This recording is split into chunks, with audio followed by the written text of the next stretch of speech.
কখন তোমার আজাইল এসে ধাক্কা দিবে, ডাক দিবে জানা নাই। দুইজনে এক জায়গায় বয়া চা পান করলাম, গল্প করলাম, দোনোজন সুস্থ অবস্থায় ঘরে গেলাম। 2 ঘন্টা পর মোবাইলের মধ্যে আওয়াজ আসতেছে, তোমার বন্ধু হঠাৎ করে দুনিয়া থেকে বিদায় হয়ে গেল। মরণের কোনো গ্যারান্টি কার্ড হাতে নাই, অতএব কবরে যাওয়া তো লাগবে, আজকে রাত্রেও যেতে হতে পারে, বলার কোনো উপায় নেই।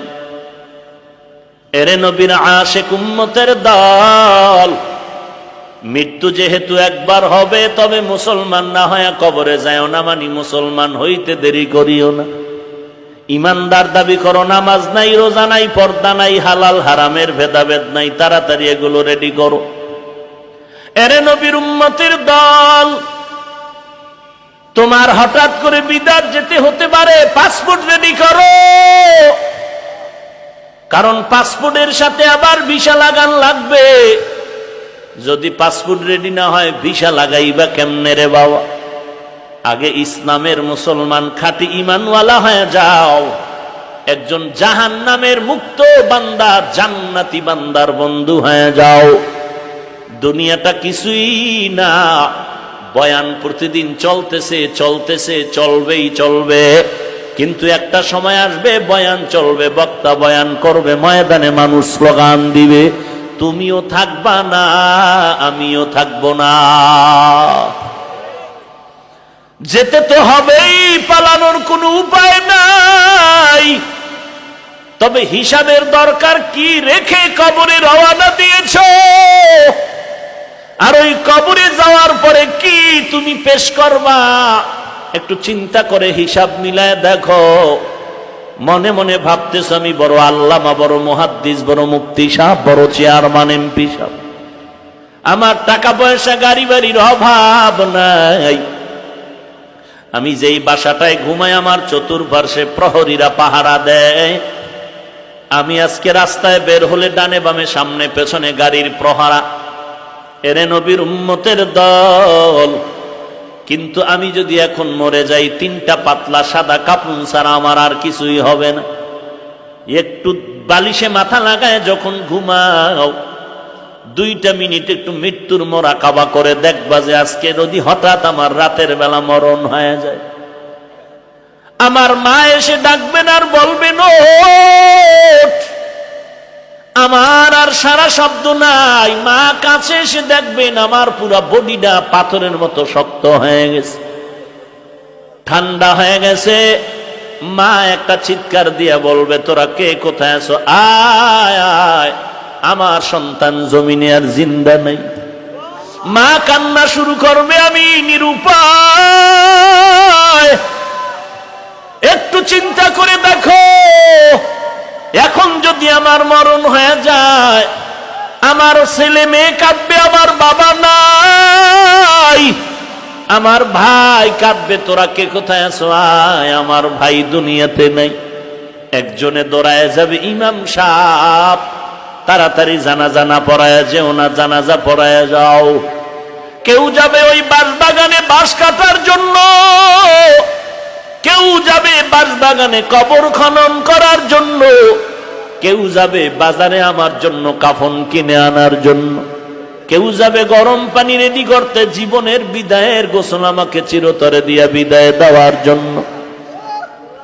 এমন এক হালাত হবে রে ভাই, আমার লাশ ঘর থেকে নামায় দিবে আমার মা, আমার সন্তান, আমার স্ত্রী, বলে তাড়াতাড়ি ঘর থেকে লাশটা নামাইয়া দেও, এই লাশ ঘরের মধ্যে রেখে পাহারা দেওয়া যাবে না।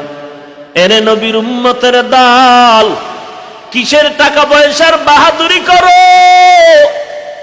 বরফের আব্দুল কাদের জিলানী রাস্তা দিয়ে হাঁটতেছেন, একটা কুকুর সামনে দাঁড়ায় গেল।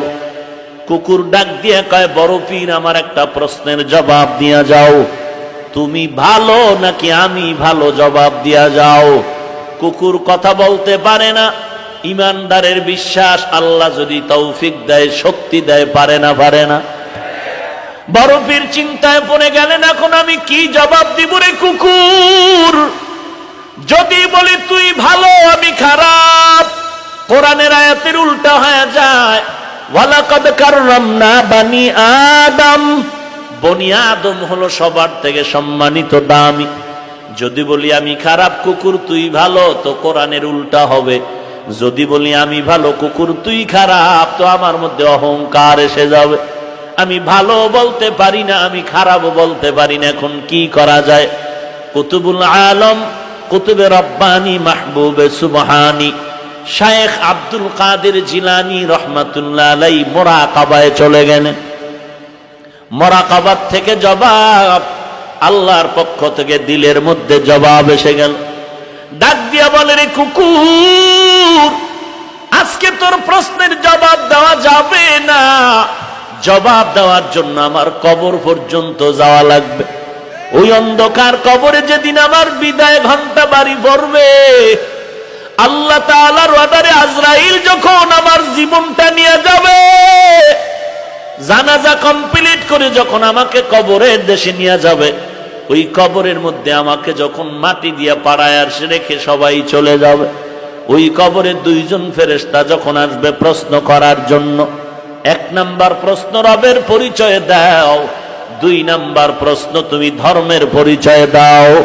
তিন নাম্বার প্রশ্ন, তুমি রাহমাতুল লিল আলামিনের সম্পর্কের পরিচয় দাও। যদি আল্লাহ কবুল করেন, জবাব দিতে পারি, আল্লাহর নবীর হাদিস মতে কবর হবে বেহেশতের বাগান। তখন আমার জন্য জান্নাতের ঘেরান আমি কবরে পেতে থাকব। তখন আমি বলতে পারবো, রে কুকুর তুই বড় খারাপ, আর আমি বনি আদম, আমি বড় ভালো, কবরে আমার বেহেশতের বাগান হয়ে গেল। আর যদি আল্লাহ না করুন এই কবরের হালাত বিপরীত হয়, প্রশ্নের জবাব যদি আমি দিতে না পারি, সাথে সাথে আল্লাহর ওয়াদার হয়ে যাবে কবর জাহান্নামের গর্ত। আল্লাহর ওয়াদার হবে, জাহান্নামের সাথে কবরের লাইনটা খুলিয়া দাও। একটা নয়, দুটো নয়, 70 থেকে 99টা সাপ। তখন আমার কবর আযাবের গর্ত হয়ে যাবে। আমি বড় পীর ছোট পীর কোনো ভেদাভেদ নাই। তখন আমি তোমাকে বলতে পারবো, কুকুর তুমি অনেক ভালো, আমি অনেক খারাপ, কারণ তোমার জাহান্নাম নাই, আমি আব্দুল কাদের জিলানীর জাহান্নাম। আল্লাহর ওলি এই কথা বলিয়া দুনিয়ার মানুষের বয়ান করে শোনায়া গেলেন, এ দুনিয়ার মানুষ, মরণের পরে কবরে গিয়া নাজাত পাওয়ার আগ পর্যন্ত নিজেকে কুকুরের থেকে ভালো মনে করিও না। এরে নবীর উম্মতের দল, কিসের দুনিয়ার পাগল? বরং দুনিয়া তোমার পাগল হবে, তুমি আল্লাহর পাগল হয়ে যাইবা। দুনিয়ার পাগল হইস না রে ভাই। আমাকে মাওলানা না বললে আমি কেমন জানো একটু কষ্ট পাই। আমাকে আন্তর্জাতিক বক্তা না বললে আমার মনটা যেমন বেজার হয়ে যায়। আমাকে বড় হুজুর, প্রিন্সিপাল, মুহাদ্দিস, মুফতি সাহেব না বললে কষ্ট আসে। এরে বাবা, তোমার মুফতি আর মুহাদ্দিসগিরির কি দাম যদি কবরে গেলে আযাব হয়? ওরে বাবা, তুমি মুফতি হও আর না হও, তুমি মুহাদ্দিস হতে পারো আর না পারো, পীর হও আর না হও, মুহাদ্দিস হও আর না হও, মাওলানা হও আর না হও, আল্লাহ বলেন তুই পীর, মুহাদ্দিস না মুফতি সাহেব জানার দরকার নাই।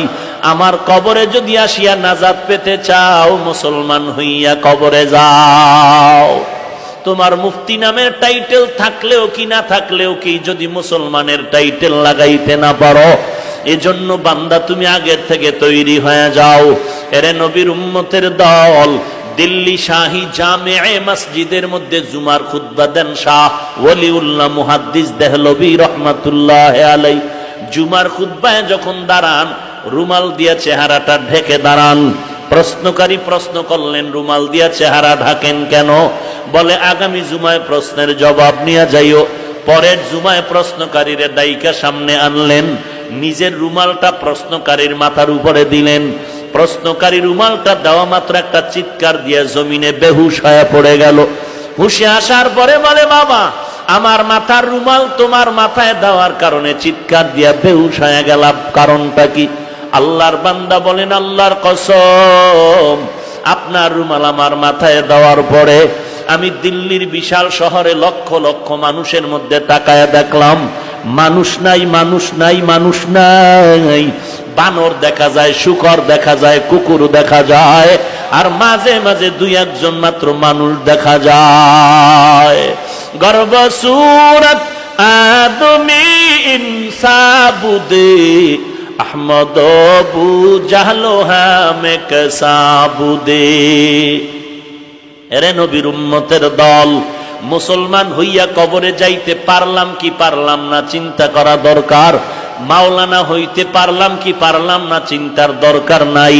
বক্তা হইতে পারলাম কি পারলাম না চিন্তার দরকার নাই। মুহাদ্দিস মুফতি সাহেব হতে পারলাম কি পারলাম না চিন্তা করার দরকার নাই। চিন্তা করা বেশি দরকার মুসলমান হইতে পারলাম কি না। এরে নবীর উম্মতের দল, এই চিন্তা করতে গিয়ে নবীর সাহাবী 10 জন সাহাবা দুনিয়াতেই জান্নাতের টিকিট পেয়েছেন, কিন্তু তাদের কেমন হালাত। আমার নবী এত গুনাহ নাই, গুনাহ নাই, এরপরেও নবী সারা রাত নামাজ পড়ে আর কান্না করে। আম্মা জান আয়েশা রাদিয়াল্লাহু আনহা বললেন, নবী এত কাঁদেন কেন? বলে যে আল্লাহ আমাকে এত কিছু দান করেছেন, সে আল্লাহর জন্য কি আমি শুকর আদায় করব না? এরে নবীর উম্মতের দল, আবু বকর সিদ্দিক রাদিয়াল্লাহু তাআলা আনহু নবীর কত বড় আপন, যেই আবু বকরের জন্য পয়গম্বর অন্তর ভরে দোয়া করেছিলেন আমার নবী, সেই আবু বকর নামাজে দাঁড়ায় সারা রাত কান্নায় কাটায় দেয়। এত কান্নার কি কারণ? একটাই কারণ, কবরে আমি একা একা কেমনে থাকবো। এরে নবীর উম্মতের দল, যেই আবু বকরের তুলনা আর দুনিয়াতে কারো হবে না। আমার নবীর পরে যিনি খেলাফতের দায়িত্ব পালন করেছেন, সেই আবু বকর নবীর কেমন পাগল। আমার নবীর মদিনায় যাওয়ার আগের 3টা বছর বড় কষ্টের জীবন ছিল, কারণ নবীর মা নাই, বাবাও নাই। দুনিয়াতে নবীর একটু ছায়া দিয়া রাখতেছে দুনিয়ার লাইনে একমাত্র চাচা আবু তালেব আর নবীর বিবি খাদিজাতুল কুবরা। তারাও যখন দুনিয়া থেকে বিদায় নেয়, বেঈমানের অত্যাচার নবীর উপর আরো কঠিন হয়ে গেল। নবীরে বারবার আটকায় জবাই করবে, নবীরে দুনিয়া থেকে বিদায় করে দিবে। ঘরের চতুর্পার্শ্বে অস্ত্র নিয়ে দাঁড়ায় গেল, নবীরে আজকে দুনিয়া থেকে বিদায় দিবে। নবীও চিন্তায় পড়ে গেলেন। আল্লাহ বলেন, নবী কোনো চিন্তা নাই, আমি আল্লাহ আপনার হাতে অস্ত্র দিয়ে রাখলাম, কোরআন শরীফ আপনি ব্যবহার করবেন আর বিজয়ী হয়ে যাবেন। হাতের মধ্যে একটু বালু নিয়ে কোরআনের আয়াত পরে একটু দম করিয়া ছিটায়া দেন। আমার নবী হাত মোবারকের মধ্যে একটু ধুলা বালু নিয়া আল্লাহর কোরআনের আয়াত পড়লেন, ইয়াসিন ওয়াল কুরআনিল হাকীম ইন্নাকা লামিনাল মুরসালিন আলা সিরাতিন মুস্তাকিম তানজিলাল আজিজির রহিম লিতুনজিরা কওমান মা উনজিরা আবাউহুম ফাহুম গাফিলুন লাকাদ হাক্কাল কওলু আলা আকসারিহিম ফাহুম লা ইউমিনুন ইন্না জাআলনা ফি আ'নাকিহিম আগলালান ফাহিয়া ইলাল আযকান ফাহুম মুকমাহুন وجعلنا من بين أيديهم سدا ومن خلفهم سدا فأغشيناهم فهم لا يبصرون। নবী আয়াত পরে বালুর মধ্যে দম করে দিলেন, চতুর্দিকে ছিটায় দেওয়া মাত্র বেঈমানের চোখে মুখে লাগে, পাওয়ার নষ্ট হয়ে গেল। আল্লাহ বলেন, নবী আলীকে বিছানায় রেখে চলে যান, নিরাপদে আপনি মদিনার দিকে আগাইতে থাকেন। মায়ার নবী একা অন্ধকার রাতে গভীর রজনীতে বের হয়া একটা আবু বকরের ঘরের সামনে গিয়া নবী দাঁড়াইলেন আর আস্তে করে ডাক দিলেন, আয় আবু বকর রাহমাতুল লিল আলামিন তোমার দরওয়াজার সামনে দাঁড়ানো। কথাটা বলতে দেরি আবু বকর বলেন লাব্বাইক ওয়া সাদাইকা ইয়া রাসূলুল্লাহ। দরজাটা খুলে দিলেন। নবী আশ্চর্য হয়ে গেলেন, এই গভীর রাত্রে আমি আস্তে করে ডাক দিলাম, জবাব দিলেন আপনি কি ঘুমান নাই? আবু বকর চোখের পানি ছেড়ে কান্না করেন আর বলেন, ও পয়গম্বর, বহু আগে আপনি আমাকে ইশারায় বলেছিলেন হিজরতের সাথী হব আমি। আল্লাহর জাতের কসম, জিহাদের ময়দানে যাই, নামাজ 5 ওয়াক্ত মসজিদে গিয়া পড়ি, সব কাজ করার পর আমি যখন ঘরের মধ্যে আসিয়া যাই রাতের বেলা, এই দরজার কিনারায় দাঁড়ায় থাকি, একটা সেকেন্ডের জন্য আমি আবু বকর ঘুমাই না। কারণ আমি অপেক্ষায় থাকি আমার মায়ার নবী আসিয়া যদি কখন আবু বকর বলে ডাক দিবেন, আর আমি যদি ঘুমায় যাই শত্রু দলে সে হামলা করবে আমার নবীর উপর। আমি আবু বকর ঘুমাই না, নবীর উপরে যেন কোনো হামলা না হয়। নবী সেই প্রায় 2 বছরের উপরে, আমি আবু বকর বালিশে মাথা লাগায় ঘুমাই না। রাহমাতুল লিল আলামিন দুঃখ নিয়ে চোখের পানি ছেড়ে কান্না করে বলে, আবু বকর, এমন কি ত্যাগ স্বীকার করা একটা মানুষের জন্য সম্ভব? আবু বকর বলেন, নবী শুধু আমি ঘুমাই না তা না, আমার কলিজার টুকরা ছোট মেয়ে আসমাও ঘুমায় না, আপনার জন্য নাস্তা বানায় অপেক্ষা করে, বিশাল লম্বা সফরে নাস্তা দিবে। শুধু তাই না, আমাদের সফরের বাহন এই যে উট কিনে রাখলাম, উট, এই উটও রাতের বেলা ঘুমায় না, নবীর অপেক্ষায় তাকায় থাকে রাহমাতুল লিল আলামিন কখন আসবেন। মায়ার নবী হাত উঁচু করে আল্লাহর দরবারে দোয়া করলেন, ও আল্লাহ, আবু বকরের সফর মদিনার মক্কা থেকে শুরু হয়ে গেল, মদিনা পর্যন্ত শেষ না, এই আবু বকরের সফর শেষ হবে জান্নাতের মধ্য পর্যন্ত। এরে নবীর উম্মতের দল, ওই নবীর উম্মত হয়েছো, আজকে সেই নবীকে তোমার সামনে গালি দেওয়া হয়, মনে কষ্ট লাগে না রে বাবা? নেতার বিরুদ্ধে, দলের বিরুদ্ধে, পীরের বিরুদ্ধে কথা বললে মনে কষ্ট পাও, ওই নবীর বিরুদ্ধাচরণ করা হয়, তোমার কষ্ট লাগে না? আল্লাহর কাছে চোখের পানি ছেড়ে তওবা করো, নবীর সুন্নতের আঁকড়ায় ধরো। কষ্ট না লাগার কি কারণ? নবীর সুন্নতের আমল নাই, মোহাব্বত নাই। এরে নবীর উম্মত আশিকের দলে যুবক, দুনিয়াটা কিছুই না, কয়দিন যৌবনের বাহাদুরি করবা, আল্লাহর দরবারে এখন ফিরে আসো। জীবনের 3 ভাগের সব যৌবন তুমি গুনার কাজে কাটায় দিলা। এরে যুবক, আজকে তোমার মতো যুবক দেখো, তাকায় স্কুল কলেজে পড়ে, 1 ওয়াক্ত নামাজও বাদ দেয় না, মা বাবার খেদমত করে, দাড়িওয়ালা, র্যাব, আর্মি, পুলিশ, বিডিআরের চাকরি করে, নামাজ বাদ দেয় না, ব্যবসা করে, শ্রমিকের কাজ করে, নামাজ কামাই দেয় না। এরে যুবক, তুমি কেন পারবা না? আল্লাহর দরবারে তওবা করো। আলেম ওলামাদের কথা কি মিথ্যা মনে করেছো রে যুবক? আল্লাহর কোরআন, নবীর হাদিস কি মিথ্যা মনে করেছো? আজকে যদি আমরাও পারতাম শার্ট প্যান্ট টাই লাগায় দাড়ি কেটে রাস্তায় চলতে, কিন্তু না, কারণটা কি? আল্লাহর কোরআনে কোনো মিথ্যা নাই, নবীর কথা কোনো মিথ্যা নাই। যদি তুমি নেক আমল নিয়ে যাও কবরে, আলহামদুলিল্লাহ, কবর জান্নাতের বাগান হয়ে যেতে পারে। কিন্তু বাবা, গুনাহ নিয়ে যদি কবরে যাও, একটু চিন্তা করো, এই কবরের 2 পার্শ্বের মাটির চাপ সহ্য করতে পারবি নি রে যুবক? ওই কবরে গুনার কারণে জাহান্নামের আগুন সহ্য করতে পারবি নি রে যুবক? যদি বলো না না, সম্ভব না, তাহলে পায়ে হাত রেখে বলি, তওবা করে নাও, জীবনে আর গুনাহ করবা না, নামাজ ছাড়বা না, মা বাবারে কষ্ট দিবা না, নবীর সুন্নতের আমল করে খাঁটি মুসলমান হয়ে কবরে যাবা। গলায় ছুরি আসবে, মরে যাব, আর নামাজ ছাড়বো না, আর কোনোদিন আলেমদের বিরোধিতা করবা না, কোরআন সহি করে পড়বা, 5 ওয়াক্ত নামাজ পড়বা। তওবা করার যদি খাঁটি নিয়ত হয়, খাঁটি তওবার নিয়তে 2টো হাত আমার আল্লাহকে দেখায়া দাও। আয় আল্লাহ, সবার হাত আপনি কবুল করে নেন, আজকের মাহফিল কবুল করে নেন, আমাদের তওবা কবুল করে নেন, তওবার উপরে মজবুত হয়ে চলার মতো তৌফিক দান করেন, আমাদের ঈমান ও আমল আপনি মজবুত করে দেন। সুন্নতের আমলওয়ালা জিন্দেগি দান করেন। আয় আল্লাহ গুনাহের প্রতি ঘৃণা জমায়া দেন, আমিন। আলহামদুলিল্লাহি রাব্বিল আলামিন, ওয়াসসালাতু ওয়াসসালামু আলা সাইয়্যিদিল আমবিয়াই ওয়াল মুরসালিন ওয়া আলা আলিহি ওয়া আসহাবিহি আজমাইন।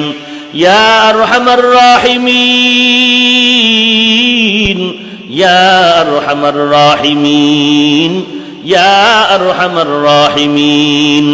রব্বিরহামহুমা কামা রব্বায়ানি সগীরা, রব্বিরহামহুমা কামা রব্বায়ানি সগীরা। আল্লাহুম্মা ইন্নাকা আফুউন তুহিব্বুল আফওয়া ফাআফু আন্নী। ও দয়ার মালিক, কুদরতের নজর দিয়া তাকায় দেখেন কত উলামায়ে কেরামরা এই ময়দানে হাজির হয়ে হাত তুলেছেন। আয় আল্লাহ, কত সাদা দাড়িওয়ালা হাজী সাহেবরা হাত তুলেছেন। আয় আল্লাহ, কত ব্যবসায়ী, কত শ্রমিকরা হাত তুলেছেন। আয় আল্লাহ, কত কলিজার টুকরা যুবকরা আপনার দরজায় হাজির হয়েছে। পর্দার আড়ালে কত মা বোনেরা হাত তুলেছেন। ও আল্লাহ, বসার জায়গা নাই, দাঁড়ায় দাঁড়ায় কোরআন সুন্নাহর কথাগুলো শুনলেন। মেহেরবানি করে আমাদের সবাইকে আপনি কবুল করে নেন। আজকের মাহফিল কবুল করে নেন। সামনে আরো দুদিন মাহফিল কামিয়াবি দান করে।